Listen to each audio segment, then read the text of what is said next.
tarde. Obrigado, Josilene. Muito obrigado. Boa tarde a todas e todos. Meu nome é Mauro Delgrossi, é uma honra, um prazer estar aqui num público tão seleto e poder relatar uma experiência tão importante como foi o programa, o projeto Dom Helder Câmara. Nós da UNB nos reunimos em torno de um centro chamado SEGAF, Centro de Gestão e Inovação da Agricultura Familiar, e eu sou aqui só o porta-voz. Existe uma equipe muito grande, enorme, de professores, colaboradores, técnicos, e é uma rede muito grande, e eu vou tentar sintetizar alguns dos principais resultados do que nós alcançamos com uma avaliação de impacto do programa Dom Helder 2. Então, relembrando, Dom Helder 2, ele vem de um contexto, um momento histórico, termina o Dom Helder 1, no final do governo, no início do governo Dilma 1, inicia a renegociação do Dom Helder, e inaugurada a fase do Dom Helder 2 ainda no governo Dilma, e nessa mudança de governo, e por isso que o Hard falou que houve uma mudança radical, são 4 governos diferentes, o governo Dilma abandona completamente o enfoque territorial. E nós vimos de experiências territoriais bem-sucedidas já no governo Lula 1 e Lula 2, com o programa, por exemplo, os territórios da cidadania. Isso é abandonado e parte para um programa do projeto Brasil Sem Miséria, né, onde previa um atendimento individualizado para cada família, para cada pessoa, e isso mudou muito a conotação do que era a fase 1 e a fase 2. A UNB chega na fase 2 para fazer a avaliação disso. Então, o momento era um momento especialmente turbulento, né, de arranjos, né, desencontros, e apesar disso tudo, o governo, a equipe coordenava, a Josilene e toda a equipe que coordenava o programa, logrou êxito em dar continuidade no programa, e isso foi muito importante. Nós da UNB temos claro também que o Dom Helder só não acabou porque o FIDA estava presente. Senão teria sido mais um dos programas, teria sido extintos no governo Temer e Bolsonaro, como foi o PAA, como foi outros tantos programas. Então, graças ao FIDA, o programa continuou rodando. O que foi o Dom Helder 2? Então, o Dom Helder 2 chegou a quase 50 mil famílias. Para fazer a avaliação de impacto, nós fomos entrevistar 4.300 agricultores para ter uma amostra robusta, não só de beneficiários, mas de pessoas que nós chamamos de grupo de controle. São pessoas tecnicamente muito semelhantes aos que foram beneficiados. Corremos em 402 municípios para ter um erro de estimativa de 2,5%. Assim como nas pesquisas eleitorais, nosso erro da nossa pesquisa é de mais ou menos 2,5% do que a gente avaliou. E para fazer essa comparação, nós usamos um método, uma técnica estatística chamada em português paramento por score de propensão, que compara famílias que têm estruturas produtivas, estruturas demográficas, de número de pessoas da família, escolaridade, tamanho da propriedade, muito próximos para saber aferir. É uma técnica muito robusta, muito utilizada nas avaliações de impacto no mundo inteiro. E isso no core, vamos dizer assim, no core quantitativo da avaliação de impacto do Dom Helder, que é onde a gente focou muito esforço para mostrar os efeitos positivos ou negativos que estivessem no Dom Helder. E a nossa primeira grande achado, a gente já sabia disso e a nossa amostra também mostrou isso, que o Dom Helder chegou na pobreza. né? Isso é raro quando você envolve um pool de instituições públicas tão diversas, né?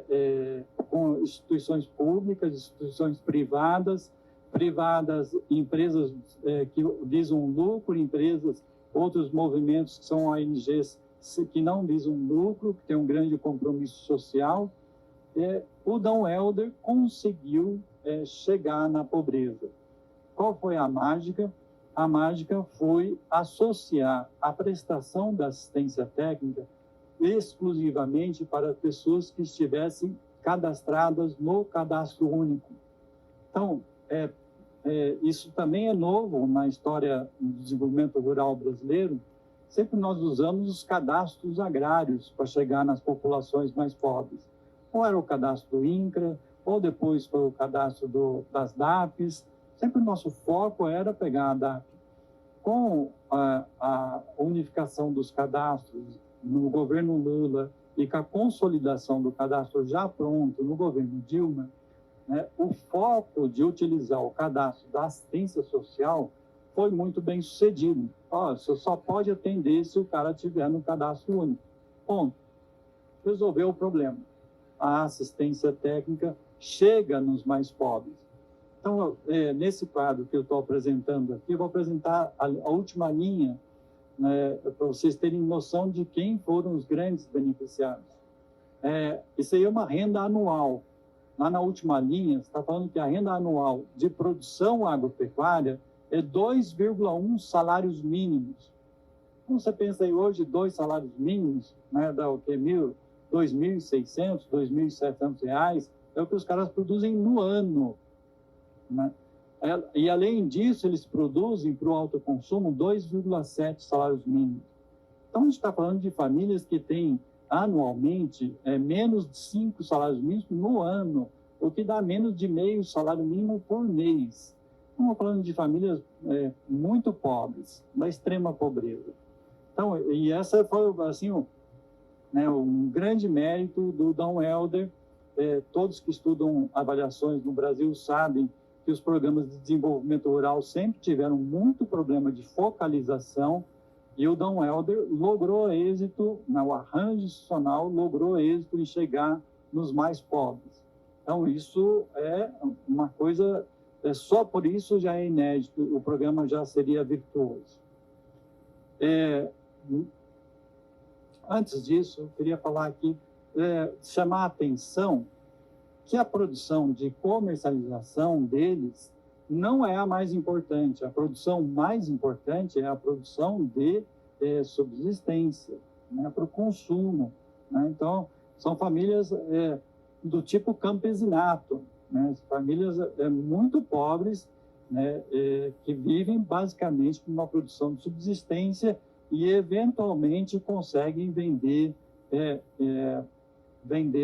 alguma coisa. Quando o Dom Helder chegou, o que a gente constatou, né, de forma significativa?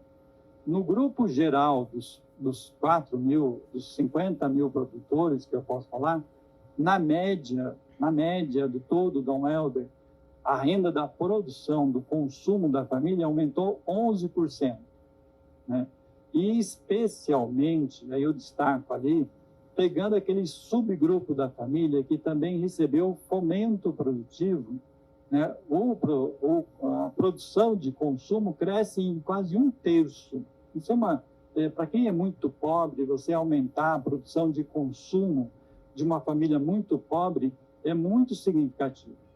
E isso mostrou como a combinação institucional das várias instituições, então, o programa levando assistência técnica, o cadastro único como lastro para garantir a focalização, e o instrumento do fomento produtivo, que era de outro Ministério do Desenvolvimento Social, né, que a família recebia para organizar, ter uma estrutura produtiva, foi muito exitoso e aumentou a produção. Então, o programa conseguiu chegar na produção da família, que voltada para a alimentação da família.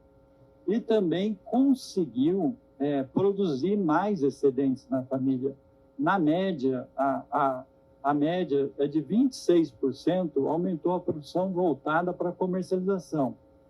e 48% daquelas famílias com fomento.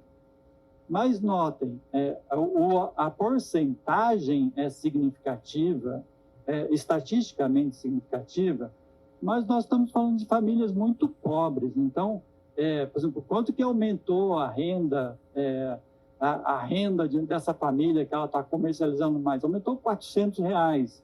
Mas para quem é muito pobre, R$400 é muita coisa.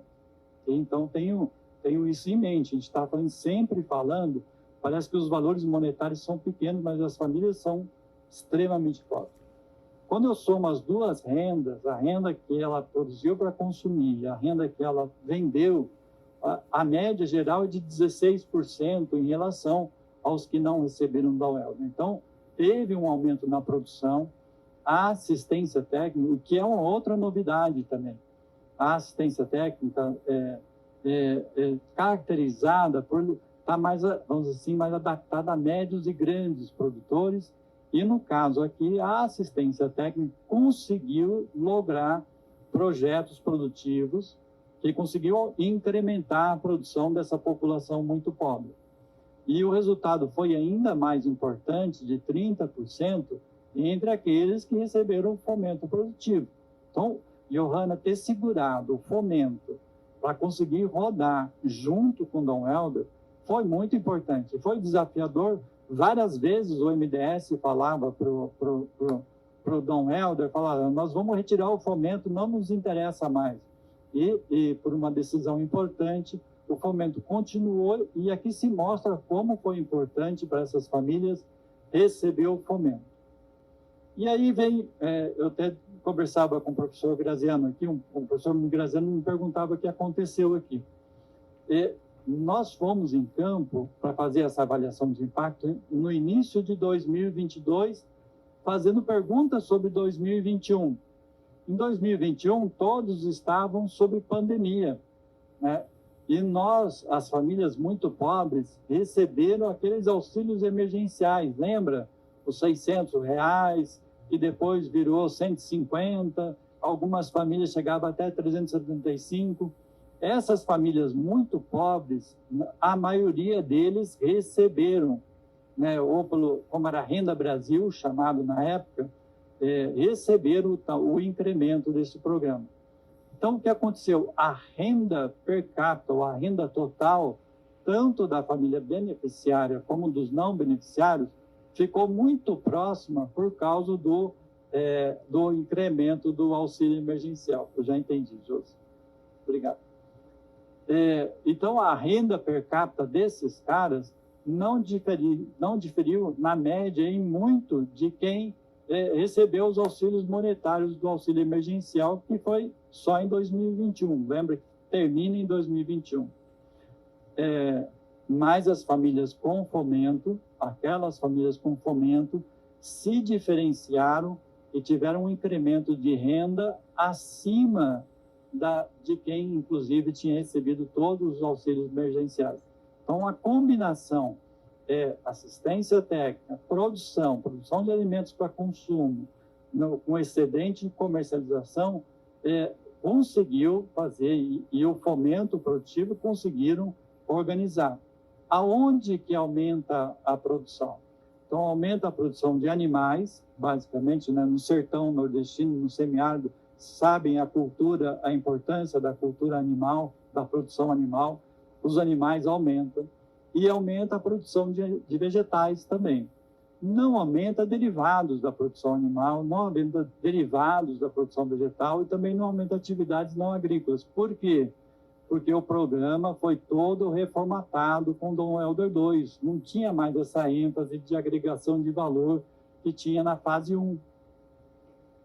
Quais são os animais que mais aumentaram, né? Então, claramente, na produção de alto consumo, suínos e aves, e inclusive com vendas. Eu visitei várias pessoas que aumentaram a produção de aves, e a senhora falava que uma renda importante dela eram os ovos que ela vendia dessas aves, né? Então, ela comercializava o excedente de ovos, e isso impactava na renda dela. O que mais? Além, então, na média, o Dom Helder chegou nos mais pobres, né? conseguiu incrementar a produção, né? Foi exitoso em aumentar a produção.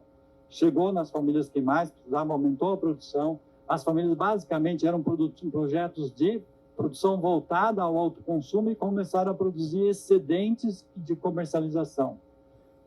O que a gente constatou?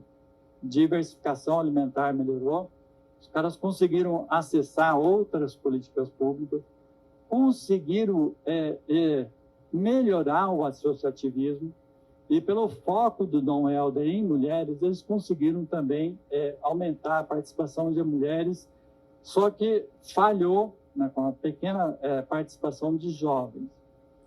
Entre os que receberam fomento produtivo, que é aquele grupo que se destaca, a segurança alimentar melhorou sensivelmente, a segurança alimentar melhora bastante, e a pobreza multidimensional também melhorou. Está aqui nesse auditório pessoas que foram visitar comunidades quilombolas. A Dalila está ali no fundo, fez uma dissertação sobre isso. Fizemos sobre adaptação às mudanças climáticas, sustentabilidade, segurança alimentar, outras avaliações que não consigo, tem vários materiais sobre isso. Bom, minhas considerações finais, a Josi, último slide. O Dom Helder chegou nos mais pobres, o que é uma novidade na política de desenvolvimento rural brasileira, chegou nos mais pobres, logrou isso, conseguiu impactar a produção de subsistência, a produção de subsistência aumentou e conseguiu estimular eles a excedentes de comercialização, deu protagonismo para as mulheres, né, e visivelmente melhorou de condições de vida. Esse relato do Hard, da senhora feliz, eu encontrei várias pessoas com depoimento. A senhora feliz, é verdade. É ela aí mesmo, ela mesma, ó, é a própria.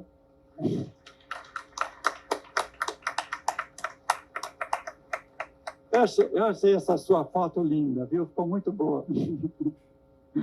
E qual que é o desafio? Dar continuidade para isso, né? Qual que foi, vamos dizer assim, se eu tivesse que falar um aspecto negativo do Dom Helder, é o desenho do governo Dilma, que previa a organização individual. Então, não se prezava pela organização coletiva ou territorial como se prezava lá na fase 1, né, que agora está sendo sanado com a fase 3 agora do projeto. Então, voltar de novo à integração com as políticas públicas, em políticas territoriais, compras institucionais, associar a regulação fundiária, muitos têm problemas de terra, saúde, educação, transporte, lazer, esportes, conectividade rural, que são típicas de políticas territoriais, como eram os territórios da cidadania no passado. Então, Josi, com isso, acho que eu cumpri meu tempo. Obrigado.